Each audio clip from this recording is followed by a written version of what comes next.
Hello friends, welcome you all. आज मैं आपके लिए जो वीडियो लेके आ रहा हूँ, देखिए बहुत ही इंपॉर्टेंट ये स्टॉक, हिडन स्टॉक, छुपा हुआ स्टॉक, और बहुत ही कम लोग इसके बारे में जानते होंगे। जैसा कि आपने देखा होगा, हम जो भी आपके लिए स्टॉक लेके आते हैं उसमें से मैक्सिमम स्टॉक लाइमलाइट से दूर रहते हैं, लेकिन उसके बावजूद भी बहुत ही जबरदस्त जंप आपको देते हैं। अब आप कहोगे लाइमलाइट से दूर होने वाले ये छोटे छोटे छुपे हुए स्टॉक्स कहां से इनके ऊपर नजर पड़ती है? क्योंकि हम जिस फॉर्मूले को यूज करते हैं वो सबसे बेसिक वाला फॉर्मूला है, बिल्कुल इंपल्स वेव करेक्शन वेव वाला फॉर्मूला है। तो इस हिडन स्टॉक को आज देखते हैं, जिसके पास बड़े बड़े नाम है, एमआरएफ, आपके पास अपोलो टायर, सीएट, गुडईयर, ये बड़े बड़े क्लाइंट्स इस कंपनी के। अब आप कहोगे यार ये कंपनी कौन सी है? अगर आप देखोगे भाई, टायर इंडस्ट्रीज में जो चीज लगती है वो रबड़ बनाने के लिए जो चीज लगती है। अब आप कहोगे हाँ केमिकल कंपनी होगी। कौन सी केमिकल कंपनी है? समझते हैं क्या मौका इन्वेस्टमेंट का है या नहीं है। लेकिन हमेशा याद रखें, इन्वेस्टमेंट का मौका कितना भी अच्छा क्यों ना हो, लेकिन always think about risk management in the first place. अब आप कहोगे कैसे? देखिए, आपको हमेशा सही होने की जरूरत नहीं है एनालिसिस वाइज। जब आप गलत हो, सबसे पहले वहां पे आपको चीजें बड़ा लॉस नहीं करना, यानी कि अपनी कैपिटल को बचाना है। ये सबसे पहला टास्क, यानी कि रिस्क मैनेजमेंट। तो चलिए बढ़ते हैं स्टॉक की तरफ, समझने की कोशिश करते हैं। और आगे बढ़ने से पहले मैं आपको बता दूं, अगर आपने अब तक चैनल को सब्सक्राइब नहीं किया तो जल्दी से सब्सक्राइब कर ले। प्राइस एक्शन सीखने के लिए आप मेंबरशिप ज्वाइन कर सकते हो, ज्वाइन बटन पे क्लिक करके। जब बात आती है टायर इंडस्ट्री के स्टॉक की, तो ऑफ हाईवे टायर में तो आते हैं बीकेटी, बालकृष्णा इंडस्ट्रीज, और एमआरएफ के tyre, Apollo tyre. Market capitalisation wise देखा जाए तो ये एमआरएफ है हाईवे टायर्स में सबसे बड़ा, अपोलो टायर, सीएट, जेके टायर, गुडईयर, ये सब टायर की कंपनीज है। लेकिन आज जिस स्टॉक के बारे में हम बात करेंगे वो है oriental carbon and chemicals limited. ये केमिकल की कंपनी करती क्या है? OCCL, oriental carbon chemicals limited. ये मार्केट कैपिटलाइजेशन इसका अगर आप देखोगे तो मात्र 1100 करोड़, इतना छोटा स्टॉक, और प्राइस भी 1100 रुपीज के आसपास है। पी रेशियो देखिए 14 का, 14 का पी रेशियो। आपको यार ये तो बहुत ही, यहाँ पे पी तो बहुत ही अच्छी वैल्यूएशन पे है। और अगर मैं आगे और डिटेल में आपको लेके चलूँ, कंपनी के ऊपर ज्यादा उधार भी नहीं है। और इंपॉर्टेंट बात, अगर आप OCCL की देखते हो तो देखिए यहाँ पे important part, OCCL has established itself as preferred, ये देखिए, sole manufacturer of insoluble sulfur IS in the domestic market। जो लोग, मैं कहूंगा, रबड़ की दुनिया में, टायर की दुनिया में काम करते हैं, वो इस चीज को भली भांति जानते होंगे और इस कंपनी की इंपॉर्टेंस को भी समझते होंगे। अब आप देखिए, OCCL has established itself as a preferred, देखिए, preferred first and second supplier to all major tire manufacturer। याद रखें कौन कौन से? कॉन्टिनेंटल एजी, गुडईयर, ब्रिजस्टोन और कुमा टायर्स। उसके अलावा हमारे पास अपोलो टायर, ब्रिजस्टोन तो है, JK tyre, MRF tyre, CEAT tyre, Goodyear India, सब 80% जो रिवेन्यू आता है उसका इन्हीं बड़े कस्टमर्स के से आता है। और अभी देखिए कैपेसिटी एक्सपेंशन की बात हो रही है, और उसके अलावा देखिए अपकमिंग केपेक्स जो इसका है वो बढ़ के आएगा, यहाँ पे निकल के देख सकते हो। अब आपको कह रही तो बहुत ही अच्छी बात है। इनसॉल्युबल सल्फर में यहाँ कैपेसिटी एक्सपेंशन की भी बात हो रही है। अब मैं आपको और डिटेल में इसके लेके चलूंगा। ये तो आपने देखी, जरा प्रॉफिटेबिलिटी और रेवेन्यू को भी देखते हैं। प्रॉफिटेबिलिटी, अगर आप रेवेन्यू को देखूं तो अभी तो मैं ये कह रहा हूं कि भैया यहाँ पे कुछ ज्यादा मुझे जंप देखने को नहीं मिल रहा, क्लियर कट। हाँ, कैपेसिटी एक्सपेंशन होगा, उसके बाद आपको देखने को मिलेगा कि हाँ इसमें भी जंप आपको देखने को मिल सकता है। बट प्रॉफिटेबिलिटी में देखिए बढ़िया जंप आपको गया यार। रेवेन्यू में तो इतना खास जंप हुआ नहीं, लेकिन प्रॉफिटेबिलिटी लगातार बढ़ती हुई जा रही है। अब ये तो आपने डिटेल देखी, लेकिन स्टॉक रडार में खाली फंडामेंटल बेसिस पे नहीं, उसका मेन कारण होता है टेक्निकल। अब मैंने जैसे इस स्टॉक को देखा, ऑल्दो मैं इसको लास्ट मंथ ही एनालाइज कर रहा था, जब ये बड़ी कैंडल के बाद छोटी कैंडल बनी, तो जब नजरों में ये स्टॉक आया तो देखा कि क्या स्टॉक ने मंथली चार्ट पे रेंज शिफ्ट कर लिया।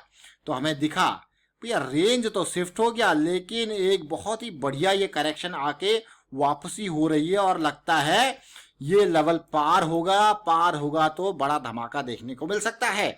क्योंकि ये मंथली का लेवल है, मंथली में bullish cross, higher momentum, super momentum area 60 above आपको देखने को मिल रहा है RSI पे।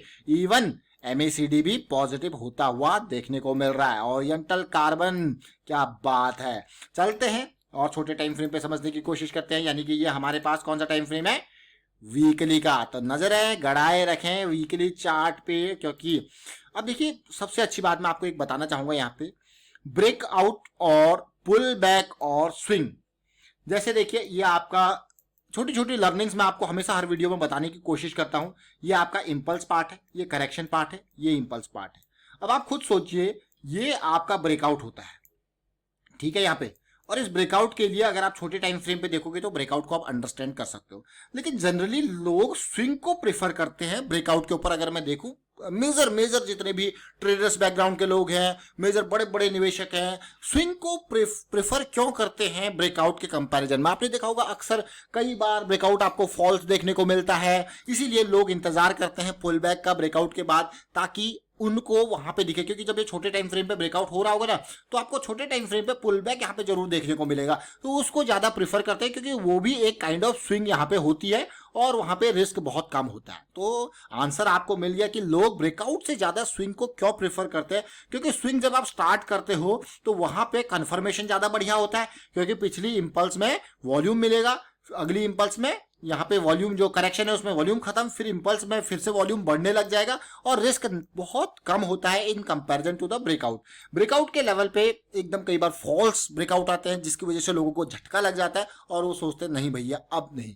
इसीलिए मैं आपको कह रहा हूँ कि ब्रेकआउट से ज्यादा इंपॉर्टेंट आपके लिए स्विंग होती है, weekly swing, monthly swing, these are the most important part. Even अगर इस करेक्शन को देखूं, जो ये वीकली की स्विंग यहाँ से स्टार्ट हुई आप खुद देख सकते हो, और अगर आप इसकी करेक्शन रेजोल्यूशन को छोटे टाइम फ्रेम पे देखोगे तो आपको क्लियर कट यहाँ पे हायर लो की सीरीज देखने को मिलेगी, और उससे अपना स्टॉप लॉस आप रिस्क मैनेजमेंट और इंप्रूव कर सकते हो, रिस्क को, स्टॉप लॉस को। अब आपको हो गया यार बढ़िया धमाका हुआ, बढ़िया धमाके के साथ वॉल्यूम देख लीजिए, उसके बाद धीरे धीरे करके फिर से ये डाउन आया। तो नजरों में ये स्टॉक फिर से हमारी आया है, क्योंकि ये ब्रेकआउट के लिए तैयार हो रहा है और स्विंग के लिए भी वीकली का, क्योंकि जो ये सेंटर कैंडल है वो बिल्कुल बॉटम यहां तक इसने बनाया। अब मैं छोटे टाइम फ्रेम पे यानी कि डेली पे इसको लेके जाऊंगा और वहां पे भी बात करेंगे, लेकिन उससे पहले जो अच्छी चीज मुझे दिखी वो कि भाई ऊपर जरूर गया है, RSI देखिए कहां तक गया, लेकिन वापस आके 60 के अराउंड ये बेस बनाने लग गया, हाई हायर लो। अब आप कहोगे हाँ ये तो बिल्कुल जबरदस्त, अगले वीक इस एरिया को पार करेगा तो बड़ा धमाका यहाँ पे हो सकता है। तो जो कुछ भी हो रहा है सुपर मोमेंटम एरिया में हो रहा है, MACD के सेंटर लाइन से ऊपर हो रहा है, तो पॉजिटिविटी आपको देखने को मिल रही है। लेकिन कितना भी पॉजिटिविटी क्यों ना सोच लो, रिस्क मैनेजमेंट इंपॉर्टेंट है ही है। जैसे कि मैं आपको कह रहा था कि भाई ब्रेकआउट और स्विंग के लिए, जैसे लास्ट वीकली स्विंग को अगर मैं देखूं तो आप कहोगे ये डेली पे क्या था, ब्रेकआउट ही तो था, डेली पे ब्रेकआउट था। लेकिन आप अगर इसको तसल्ली से देखो, हाई बनाया, हायर, ये देखिए डिमांड बढ़ रही है, इसको आप क्या कहोगे, आप कहोगे भैया ये रेंज कॉन्ट्रैक्शन हो रही है, डिमांड बढ़ती जा रही है, बहुत ही इंपॉर्टेंट, चलिए ठीक है। तो जब यहाँ पे आप प्ले करोगे ब्रेकआउट के नियर फिर से कंसोलिडेशन, तो ये डेली का ब्रेकआउट है, मंथली की स्विंग है, आप कहोगे हाँ यार ये तो बहुत ही अच्छी चीज है, मतलब मंथली की स्विंग में आपको डेली का ब्रेकआउट मिल रहा है और बड़ा धमाका आपके सामने। अब बात करते हैं इस लेवल की, ये देखिए ये पॉइंट देखिए, ये लो पॉइंट, फिर देखिए डाउन, बिल्कुल एक और इंपॉर्टेंट पार्ट, फिर देखिए एक और। अब आप कहोगे ये तो इसी तरीके की सिचुएशन बन रही है जैसा कि पहले बना था, तो मतलब ये एरिया पार होने को जा रहा है। तो आज की डेट में थोड़ा अब जरूर हुआ था, कंसोलिडेशन देखने को मिल रहा है, तो आने वाले कुछ दिन बहुत इंपॉर्टेंट होने वाले हैं। लेकिन मैं आपको यहाँ पे और इम्प्रोवाइजेशन, जैसे मैं आपको कह रहा था कि ये क्योंकि मंथली वीकली का लेवल है, तो इन लेवल को पार करते हैं आपका स्टॉप लॉस इस एरिया में जाएगा, इससे नीचे नहीं, देखिए और डीप, इससे और डीप यहाँ पे, लेकिन इम्प्रोवाइज इसी एरिया में जाएगा 10-50 के अराउंड में, और उसके बाद आप कहोगे यार ये तो बड़ा धमाका हो गया आने वाले टाइम पे। तो देखेंगे, ट्रैक करेंगे इसको। लेकिन सबसे पहली बात, अगर आप देखिए हम रेगुलर वीडियोज आपके सामने क्रिएट करते हैं, लेकिन हमारा मेजर मोटो है आप इसको टिप और रिकमेंडेशन की तरह बिल्कुल भी मत लीजिए। इसको अगर आपको देखना है तो सीखने के लिए बहुत कुछ है, आप प्रैक्टिस कीजिए और ऐसे ही स्टॉक्स खुद निकालिए, आपको देखने को मिलेगा कि कैसे। आप देखिए फॉर्मूला हमारा एक ही होता है, इम्पल्स करेक्शन, इम्पल्स करेक्शन, बस ज्यादा से ज्यादा हम मल्टी टाइम फ्रेम वाइज चीजें एनालाइज करते हैं।